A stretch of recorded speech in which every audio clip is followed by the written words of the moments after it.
Senhoras e senhores, sejam todos muito bem-vindos e muito bem-vindas a mais um episódio do Atleticast podcast, onde falamos sobre o gigantesco Athletic Clube de Bilbao. E hoje, finalmente, um episódio feliz de verdade. Primeira vitória realmente significativa desde que comecei esse projeto. 3-2 contra a Atalanta na Liga dos Campeões, fora de casa. Vamos lá, que a gente tem muita coisa para falar sobre esse jogo. Bem, não é a primeira vitória que a gente vai falar aqui. A gente falou sobre 4-3 na Cultural Leonesa pela Copa do Rei, mas que a gente ficou mais estressado de verdade do que realmente foi mais um alívio do que realmente uma felicidade, né? Porque deu tudo errado naquele jogo e acabou dando certo no final. Mas enfim, isso aqui vai ser um resumo do jogo que aconteceu na New Balance Arena, né? Antigo estádio Atleti Azzurri de Itália, que é o estádio da Atalanta lá em Bergamo, válido pela 7ª rodada da UEFA Champions League. A transmissão foi feita pela TNT Sports, né? Pela HBO Max, mais precisamente, com narração do Luiz Carlos Júnior e comentários da Mariana Santos. Uma grande transmissão do começo ao fim, muito bem informada e muito bem feita por eles dois. Parabéns a eles. Bem, vamos começar falando da escalação que começou a partida. No gol, o Unai Simon não tem muito que mudar, né? Na lateral direita foi o Lecue, na esquerda foi o Adama Boiro. Na zaga, Vivian e Paredes fizeram a dupla. No meio-campo tivemos Raure e Rego fazendo a dupla de volantes ali, mais aberto pela direita Gorosabel, contrariando muitos do que pensaram que fosse ser o Unai Gomes pela direita ou qualquer outro jogador. Quem foi o Gorosabel, que jogou muito bem, diga-se de passagem, e o Robert Navarro pela esquerda. E como dois atacantes, finalmente o Valverde trocando um pouco de esquema, ele colocou o Unai Gomes e o Gorka. Então, vamos começar pelo primeiro tempo. O que aconteceu no primeiro tempo? Mais do mesmo. Começamos, obviamente, muito mal. No primeiro lance do jogo, a gente conseguiu assustar um pouco, né? A bola chegou pela direita, o Gorosabel conseguiu recuperar lá na frente. E num cruzamento para dentro da área, o Gorka tentou encontrar o Unai Gomes, mas ele poderia ter chutado, ele estava dentro da área sozinho. Ele tentou tocar para o Unai Gomes, que estava mais perto do gol, e ele acabou tendo um problema de conexão ali, não deu tudo certo. Então, primeira chance perdida já aos 20 segundos do primeiro tempo, muito, muito rápido. Porém, aos 15 minutos do primeiro tempo, bola na área e gol da Atalanta. A gente tem que ressaltar um ponto muito importante aqui, que foi o gol do Scamacca. Ótimo centroavante, gosto demais do Scamacca, mas que ele fez um gol, na minha visão, irregular. Ele basicamente se apoiou nas costas do Vivian e subiu, sem deixar o Paredes, na verdade, perdão, sem deixar ele disputar a bola. Ou seja, isso é falta de ataque. O jogador, quando ele sobe para se apoiar no outro jogador e faz o gol tem que ser anulado. Porém, o juiz não deu nada e seguiu assim mesmo. Gol da Atalanta validada, contra o que eu acho que tinha que ter sido, né? Eu acho que tinha que ter sido anulado. Mas ok, é um gol passável, tá ligado? Não vou fazer muito escarcéu por isso, não. Ainda mais pelo resultado que terminou o jogo, né? Porque se a gente tivesse perdido por 1-0 com um gol desse, eu ia estar chilicando aqui, mas enfim. Eu tô pegando base nos tweets que eu fiz durante o jogo, né? Porque eu faço a cobertura ao vivo pelo Twitter. Depois eu citei uma coisa que, inacreditável como o Zappa Costa ignora completamente a existência do Adama. O nosso pseudo-jogador simplesmente não chega nem perto de ameaçar ganhar uma disputa ao menos, ou fazer presença. E ele é completamente nulo, o que é o mesmo de colocar um cone. Eu quis dizer isso porque, basicamente, obviamente o Zappa Costa ganhou todas na lateral direita. Todas, sem exceção.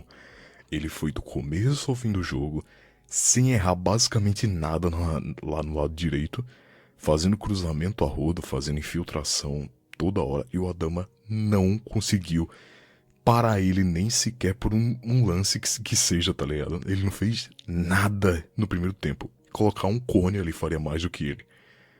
E a consequência veio depois. Vamos chegar até lá. E aí, aos 38 minutos, até aí era só Atalanta. O Atlético não chegou mais nenhuma vez. É puro suco de Atlético durante toda a temporada. Então não vou nem falar muito porque já estão cansados de saber disso aí. Foi uma jogada vinda pela direita que o Unai Simon, ele defendeu uma bola queima-roupa. Eu não lembro quem foi que chutou e não tá nos melhores momentos, né? Pelo menos no que eu tô vendo não tem. Que alguém chutou, creio que foi o Scamacca. E o Unai Simon, ele se jogou na frente da bola, ele fez uma defesa espetacular. E depois, mais alguém chutou. E ele pulou de novo e fez outra gigantesca defesa que lembra, não é igual, mas lembra aquela do Groi contra o The Strongest, eu acho, pela semifinal da Libertadores. Eu não me lembro contra quem era o time.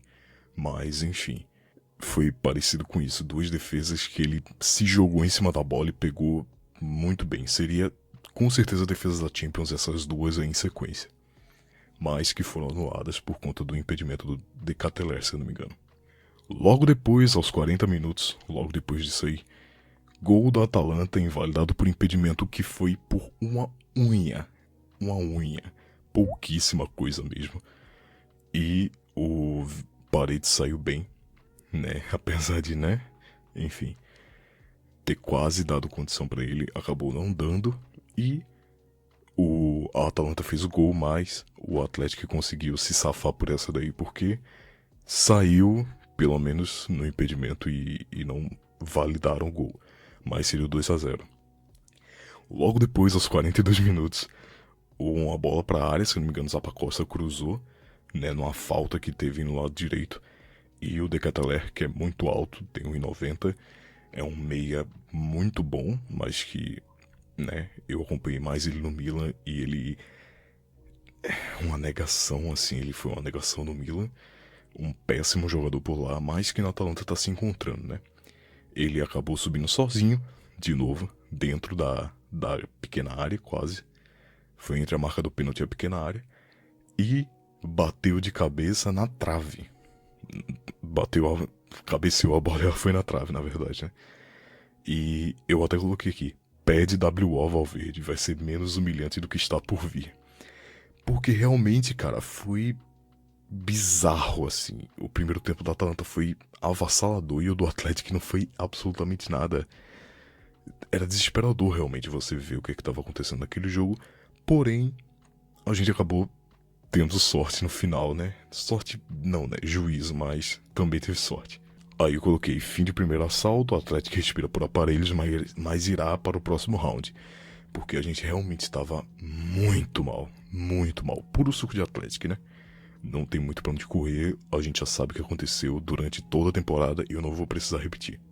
Aí começa o segundo tempo com a alteração que pra mim mudou o jogo, além da postura do Atlético que melhorou muito mais e a formação em si ficou muito melhor, muito mais a cara do Atlético e do Valverde bom, que foi a saída do Adama, que estava afundando o time na defesa, com a entrada do Sunset, né? Ele acabou colocando o Lecue como zagueiro, o Vivian e o Paredes também.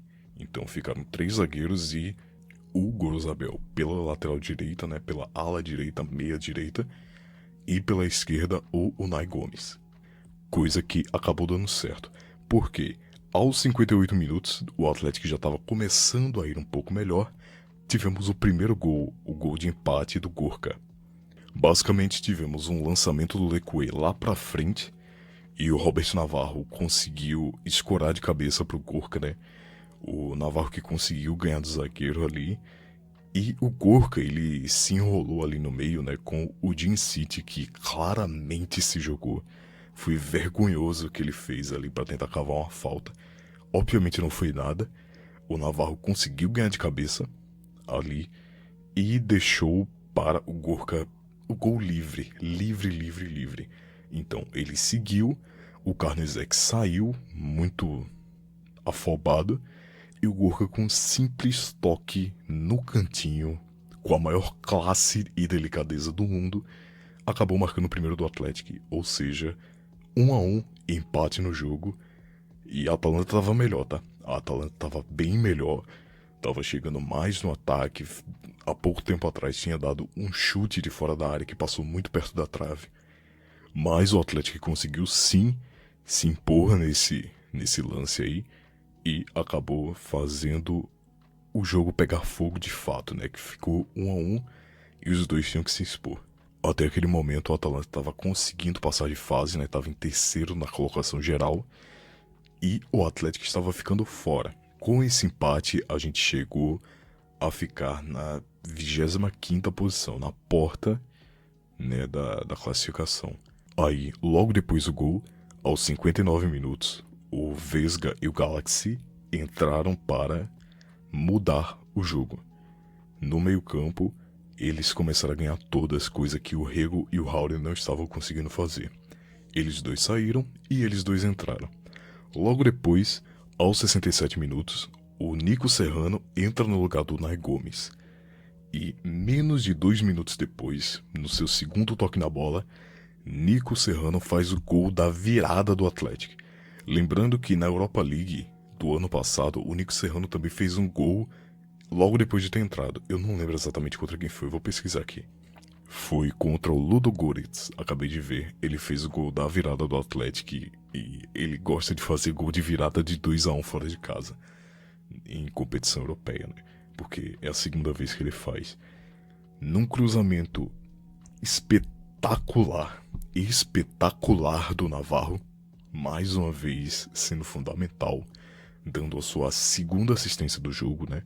Lá do lado direito, né? Ele tinha sido jogado para o lado direito porque o Nico Serrano entrou pelo lado esquerdo. Ele fez a infiltração para dentro da grande área e o Navarro perfeitamente mandou um cruzamento no pé do Serrano, que chegou fuzilando sem chance nenhuma pro Karnezek, fazendo a virada do Atlético. E nesse momento eu tava incrédulo, eu tava eufórico demais. Eu não costumo comemorar gol, mas esse gol eu comemorei muito, porque a gente estava melhor no jogo nesse momento. A gente estava começando a dominar o meio-campo mais. Não dominar, mas chegar mais perto do que a gente imagina do Atlético. E a gente conseguiu fazer um gol da virada, ou seja, era só segurar, o que é um grande problema. Mas acabou que, né? Enfim, deu tudo certo e conseguimos a virada com um golaço do Nico Serrano, com um grande passe do Robert Navarro. E 4 minutos depois, aos 73, tivemos a consagração dele, que foi o melhor em campo, tá sendo extremamente decisivo, um cara que tá absurdo, a melhor contratação, sem dúvida nenhuma, da temporada e dos últimos anos, né? Fora o Berenguer, óbvio. Mas é um dos melhores jogadores que a gente tá tendo nos últimos jogos, que é o Robert Navarro. Bem, o terceiro gol saiu numa jogada onde a gente tava pressionando no bloco meio alto, né? A equipe da Atalanta que tava tentando sair desde o começo do jogo entre os seus zagueiros, entre seus volantes. Então, o Derron, que era o jogador, ele é a peça-chave dessa Atalanta, né? Ele é o capitão e tudo mais. Ele tá desde o começo do projeto da Atalanta, tem mais de 10 anos que ele tá no clube, muito identificado, ótimo jogador, e ele pagou geral no primeiro e no segundo gol. Porém, foi a sua vez de errar. Agora ele não tinha o que fazer, porque ele foi tentar sair curto, né? A zaga tocou pra ele.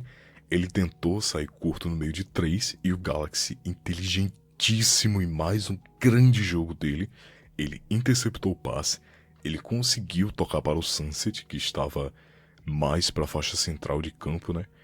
E o Sunset perfeitamente dá um passe para o Navarro, ali desvencilhando do zagueiro. Perfeito passe. Ele deixou o Navarro na cara do gol, parecido com o gol do Gorka, ali mais ou menos perto da meia-lua, onde os dois finalizaram, onde a zaga estava toda aberta, toda exposta. E como o Gorka bateu com a direita, abrindo, né, pelo lado, ele chutou no lado direito do gol, o Navarro bateu cruzado. Totalmente sem chance para Karnezek também, que também é um ótimo goleiro, mas que hoje tomou 3 chutes e tomou 3 gols, né? Então o Navarro conseguiu bater cruzado e fez um golaço demais assim, fruto da grande interceptação que o Galarreta teve naquele lance, e no grande passe que o Sunset deu, né? Concluindo o 3-1 para o Atlético aos 73 minutos. Porém, como alegria de pobre e torcedor do Atlético, de novo falando isso, dura pouco. Aos 80 minutos, sai Gorosabel depois de uma partida espetacular também. Muito, muito, muito bem o Gorosabel entrou no jogo. Desde o começo até o final, ele foi um dos poucos que realmente não errou quase nada. Então, parabéns, Gorosabel, você tá muito, muito bem. E quem entrou no lugar dele foi o Arezzo. O Arezzo é mais ou menos a questão do Adama, só que o Arezzo, por ter mais experiência, ele consegue ter mais lances bons e decentes do que o Adama, mas realmente eles dois estão numa péssima fase, péssima fase. E eu coloquei logo no mesmo Twitter aqui, ó, no mesmo tweet, perdão. Vamos dar as mãos, irmãos, porque a gente sabe, né, como o Arezzo é. Logo aos 87 minutos, gol do Atalanta. Jogadaça, balãozinho pro lado esquerdo deles, Lukman, que tinha acabado de entrar, deu toque para Kristovic, que entrou sozinho na pequena área e fez o gol. E adivinha quem falhou na marcação do Lukman? É, ele mesmo. Arezzo mais uma vez podre na marcação, assim como foi no último jogo, por exemplo, que ele deixou um corredor absurdo para o Segidardi. Ele deixou um corredor absurdo pro Lukman, que obviamente não perdeu a chance. Correu, deu o toque pro meio e o Kristovic empurrou para dentro do gol. Sozinho, ele estava debaixo da trave, sem marcação. Ou seja, daí eu já pensei, né? Já tinha falado que a gente não podia cantar vitória. Porém, aconteceu o que eu já esperava, né? Que era tomar um gol. E deu mais 4 minutos de acréscimo e final de jogo. 3-2 pro Atlético fora de casa, em Bergamo, na Champions League, de virada. Cara, tem muito tempo que eu não fico tão feliz com a vitória. De verdade, assim. É porque foi muito aliviante você ver o Atlético do segundo tempo jogar. Porque o do primeiro tempo foi o que a gente tá acostumado a ver, né? Então, a gente poderia ter tomado facilmente uns 4, 5 gols no primeiro tempo. Porque foi péssimo, péssimo mesmo. Mas no segundo tempo a gente voltou a ser o Atlético que a gente tanto quer que seja. E conseguimos fazer 3 gols, assim, ótimos, de muita sagacidade, muita expertise. Principalmente ali dos jogadores de meio campo. Ou seja, deu tudo certo. O Navarro foi excelente no jogo, o melhor em campo disparado.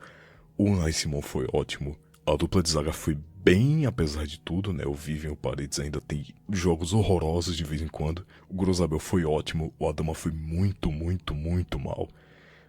E o Haure e o Rego foram ok. Nada demais também, mas também nada de menos.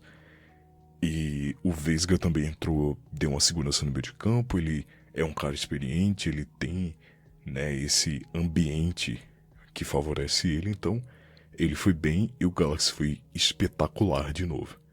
O Nai Gomes praticamente não tocou na bola, assim como 90% dos jogos dele. Não prejudicou, mas também não ajudou nem um pouco. Ele saiu para o Nico Serrano entrar, que fez o gol e também jogou bem, né? Quase fez um chute de fora da área, que foi muito bom também. O Robert Navarro, como eu falei, foi o melhor em campo. O Gorka foi excelente também. Muito, muito bem o Gorka de novo. Tá tendo uma crescente nesse meio de temporada que tá dando tudo muito certo, ainda bem. E como eu falei do Arezzo, terrível, terrível, terrível também. Nossas laterais estão péssimas, né? Porque o Arezzo e o Adama estão muito, muito mal. Enfim, povo, nossa situação na Champions League tá, entre milhões de aspas, confortável. Estamos na 23ª posição, classificam 24, ou seja, somos o penúltimo. Estamos acima apenas do Olympiacos. Estamos com 8 pontos, assim como o PSV, o próprio Olympiacos e o Napoli, e o Copenhagen também. Ou seja, mas pelo nosso critério de desempate, que é o saldo de gols, estamos em 23º. Bem, a gente precisa vencer o Sporting na próxima partida, Sporting de Portugal, lá em São Mamés, pela 8ª rodada da Liga dos Campeões, a última, a que define tudo. Porque o Olympiacos pega o Ajax, que já está eliminado, o PSV pega o Bayern de Munique, mas ainda assim a gente está com 5 gols de saldo a menos, então eu duvido muito que o Bayern... Na verdade não, parando pra pensar, mas enfim, é bom a gente fazer a nossa parte, né? Porque a gente vai jogar em casa. O Napoli vai pegar o Chelsea, então é mais difícil para eles fazerem alguma coisa, e o Copenhague vai pegar o Barcelona. Ou seja, a gente tem muita chance de ficar na Champions League pelos playoffs. Ou seja, estamos lascados. A gente sabe que depender da gente mesmo é muito complicado, ainda mais num jogo decisivo. Mas ainda assim, eu confio bastante no time. Eu odeio amar esse time porque eu às vezes sou muito iludido, mas às vezes também eu sou muito pessimista. Mas hoje, depois dessa vitória, eu acredito que a gente pode sim ganhar a partida, subir de posição e ainda passar uma galera. Ou seja, vamos pra cima, vamos com tudo porque vai dar certo, vamos embora. Então, pessoal, eu acho que é isso. Tô bem feliz de verdade, tô muito realizado com o jogo de hoje, no caso de ontem, né? E eu queria aproveitar essa reta final para pedir para vocês que ainda não se inscreveram, não seguiram, não deixaram like para fazerem isso. Isso vai ajudar muito o projeto, né? Como eu falei, é um projeto teste que eu tô fazendo, mas que eu tô me dedicando bastante. Então, eu acho que é isso. Então, fiquem bem e até o próximo podcast. Falou.